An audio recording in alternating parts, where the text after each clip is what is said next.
This video is about a Bosch dishwasher. You're getting an E15 code on it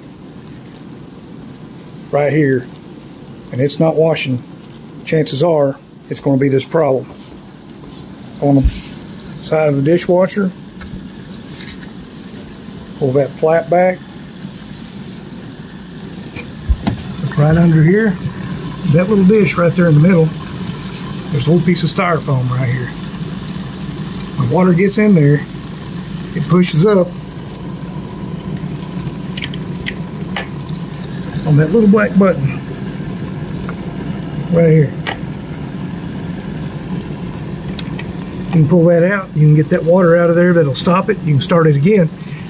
But what I had, and you may have the same problem, is right back inside the dishwasher where the inlet valve is.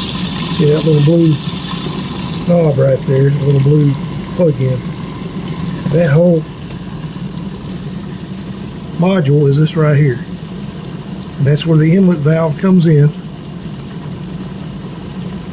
And that gets old and it starts leaking right here. And that'll be where your water is coming from a lot of times. So, well, you want to find your dishwasher information plate right here on the back. There's your inlet line, there's your exhaust, there's your power plug.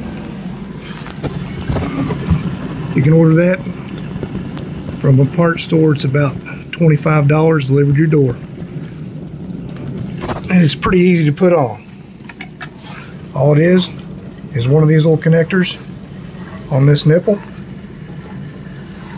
Takes the line off, and then you just unplug the plug out of this little blue switch right here, the green switch, and unscrew it from the line right here, the fill line. When you get the new one in, plug it back in, should be good to go. Don't forget to put this back. Thanks for watching.